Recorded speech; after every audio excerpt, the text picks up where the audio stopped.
I feel like capitalism is where it's at now is because it survived a form of like evolutionary test, where if you want to organize yourselves feudally, if you want to do these things, you can do it, but you're not going to be competitive, because capitalism and having private ownership and people being able to invest in things and move money around in ways that aren't dictated by the crown or some central authority or anything like that, it's just such a more efficient way of adapting to and solving for problems that exist related to markets around the planet. If you want to do socialism in the United States, you can basically do it to an extent. Like you can start a co-op. Nobody's stopping you from doing that. You can have all those things. You can do all the profit sharing. You can do mutual aid if you want to start local area. I'm pretty sure in the United States, I think you can even go and build your own town if you really want to. Now, obviously that's a big capital investment. But then if you look at like those socialist systems, like they won't even allow for capital. Like it was so funny. I'm sure you watched it. When Hasan was on H3H3, Ethan's show, and they were talking about, Ethan has the way of asking these like really good, profound questions in the dumbest voice. But Ethan's like, what would you do in your system if capitalists...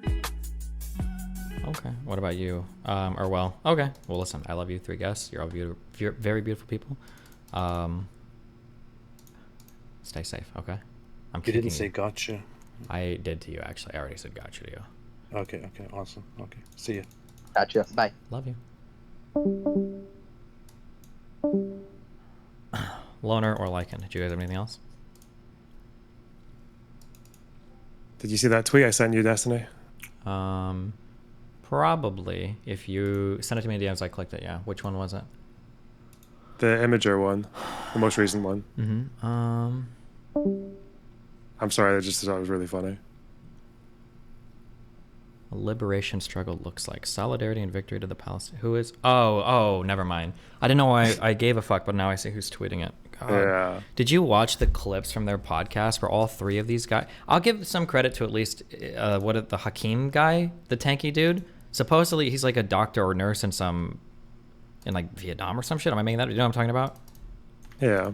I don't know what he does, but I know who he is. Yeah, I'll give him at least, as much as I hate, obviously, him being a literal Tankie, I'll give him credit for at least doing something with his life. But God, listening to Hasan and Second Thought all sitting there patting themselves on the back about like, yeah, we're not supposed to do anything. We don't have to contribute at all. We just like do entertainment online. I don't know why people expect us to have, any type of real effect in the world. Oh my God, it was so cringe. It's annoying that they won't engage with any subtle critique ever. It's like, it's a good question.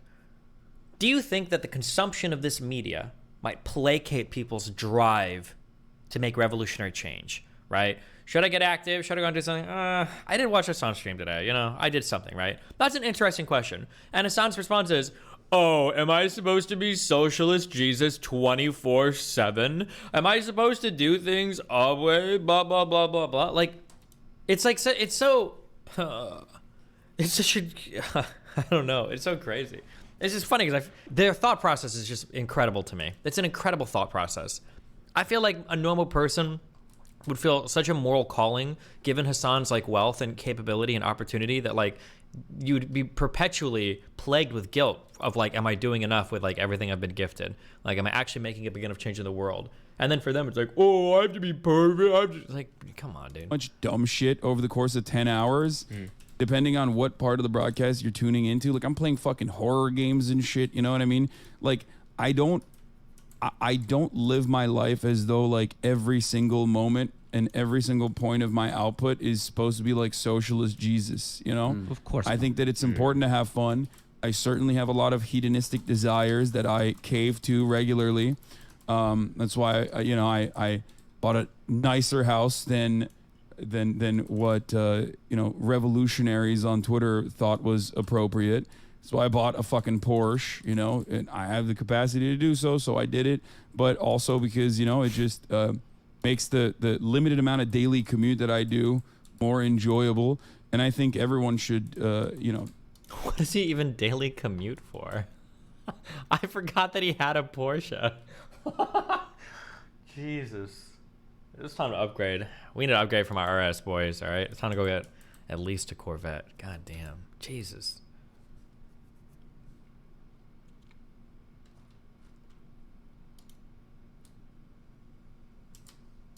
Do things like that if they have the capacity to the gym? Yeah. Do so. Ultimately, though, it's just I'm an entertainer. I'm an entertainer first. I'm not a revolutionary activist. I'm not, I'm not a leader in the movement. I just do entertainment. Like, how sad are you when like your largest voices online, your biggest voices online, say they're not leaders in your movement? I'm not a leader, not a revolutionary. I'm just a guy that likes nice cars, big houses, and nice clothes. Like, Jesus. If there is more value in that entertainment for someone that feels like their worldview has changed, and that's great. That's definitely a goal. But ultimately, it's educational entertainment, edutainment. Absolutely fair enough. Very, very nicely put.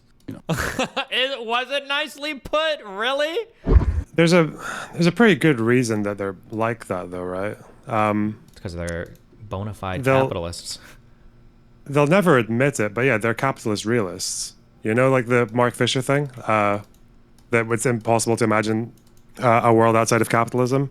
But then if you notice that about other people, then you're kind of doing it yourself, because you kind of need other people to imagine a world outside of capitalism to make it happen. And if no one else can, then you're not going to be the one. So I think that's why they do it. They just like especially if you're like you can be like a reformist, like socialist, or like advocate for fucking unions and workplace democracy and stuff that's actually quite tangible within this world, and just think about the future, just put it like on the back burner. But if you're like a Marxist, Leninist, Soviet simping, whatever the fuck those guys are, full, and your audience is mostly the English speaking world, you know full well that you're never going to see, these are the last places in the world you're going to see a revolution happening.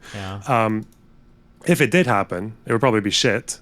Half of them, like fucking Hasan, would probably get executed for some dumb shit that they say on stream, or just like because of some show trial where they got clipped by the other half of revolutionaries. So it's like, just talk about it and make the bank on it instead. Sounds good. Yeah. One of the, that Slate Star Codex, the Scott Alexander guy? No. Oh, never mind. Fuck you. He has a blog. I don't actually know if it was his blog or if it was somebody else, but there's an interesting argument to be made for why liberalism and capitalism are like, obviously it's a bit premature, but like are arguably like some of the last stages of civilization we'll see. And the reason why is because they do a really good job at allowing a wide variety of thoughts and ideas to exist under them. And they do a really good job of like assimilating even critique into the systems. And yeah, it's very interesting that a lot of like the strong socialist critique of capitalism has been so successfully assimilated into capitalism itself. Like there's an extra special irony for Hasan, a millionaire, making even more money selling merchandise saying like we need to bring down capitalism, right? Like there's an extra special twist of irony to Hasan, a multimillionaire, standing on the steps of a $10 million mansion with a shirt that says, landlords should die or like kill the rich or whatever. Yeah.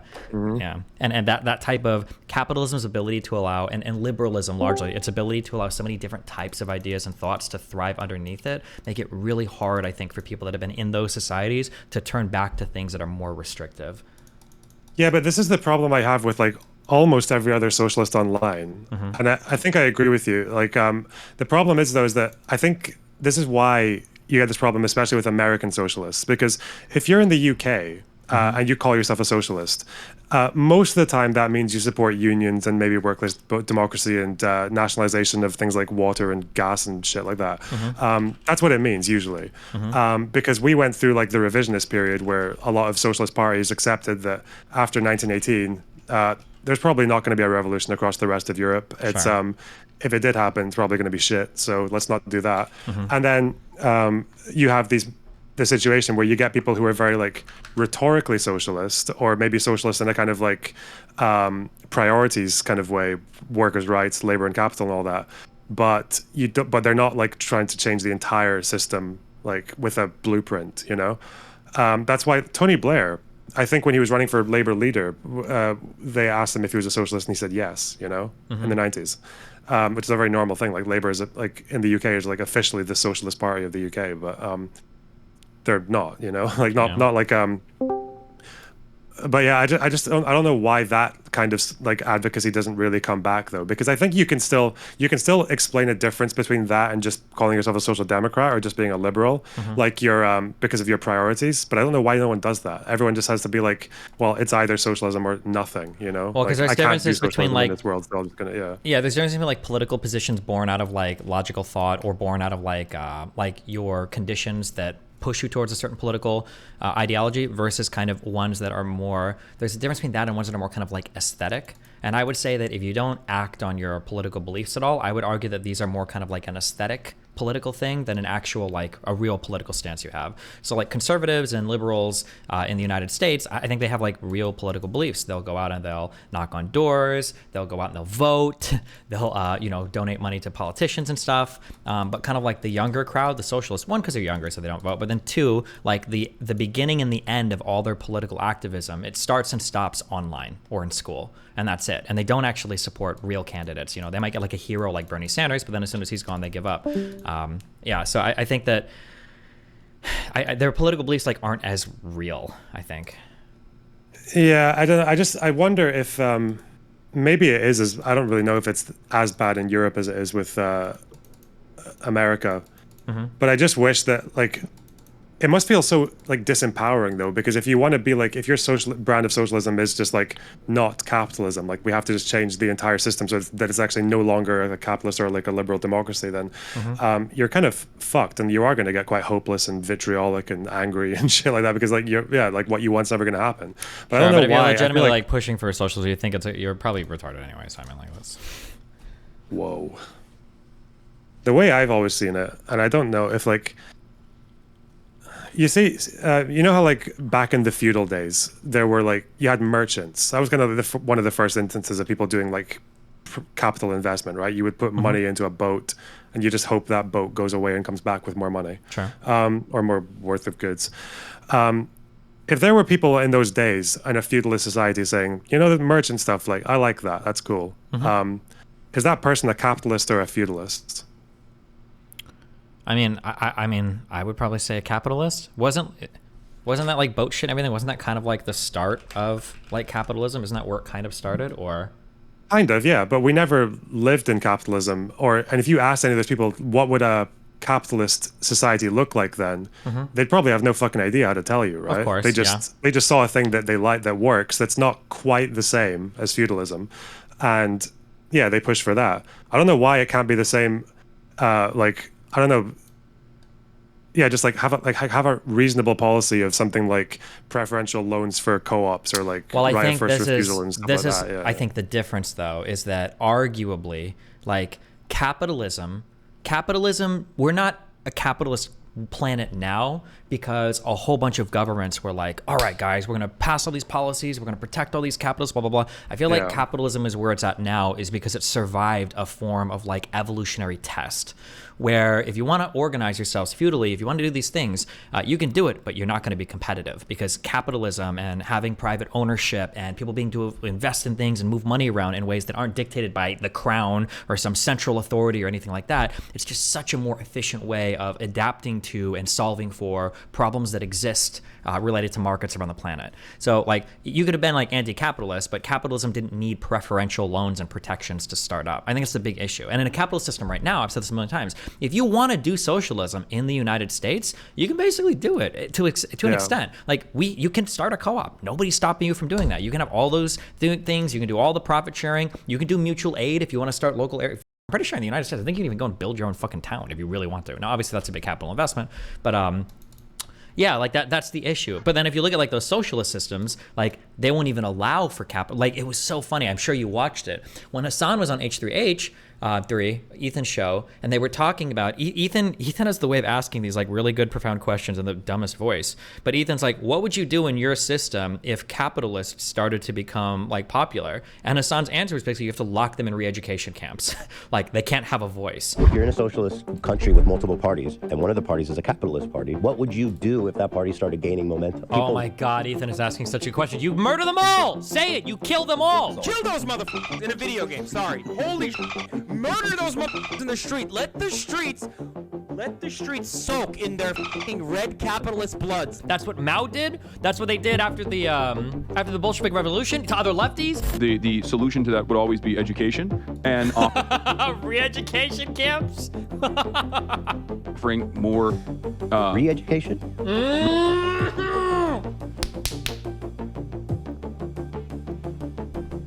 re-education, certainly, yeah. But like in our capitalist system in the United States, people do profit sharing. There are co-ops. Like I'm pretty sure we have the DSA. Like they can grow and do their shit now. But I mean, like they don't get popular because they just don't think the ideas are as effective. I think, but. Yeah, but that's why I think like I don't know why it wouldn't be so much. I mean, it would be so much easier to just be like, look, I don't know how to exit capitalism per se. Like I don't even know if that would be a good thing. Maybe it would be worse. But I do know that I like this way of doing things better, so just do that. I don't know. That's like kind of the big problem I have, because again, by the same token, the people who liked merchants probably didn't have a blueprint for how to make all of society look like that. I would maybe push back a bit on the idea that they didn't need preferential loans or treatment. Like they, as far as I know, with the Industrial Revolution in the UK, like that did involve the enclosures, where a lot of people had to, like peasants had to get thrown off their land to make room for like businesses and shit. But no, otherwise that was just my thoughts about the people were telling me to talk to you about the capitalism socialism thing. I don't know. I just thought that might be like. I feel like there used to be a lot of socialists like that, who didn't just leave the real world behind. But don't know. Hi, Karantos. Loner, how are you, buddy? It's been a minute. It's been a while, yeah. Listen. It's been a long time. I hope you're doing good. Listen, little Steve, I came in here because I've been hearing some things and I don't like this. I don't like second and third hand, sources. I want to come to the primary source. Okay.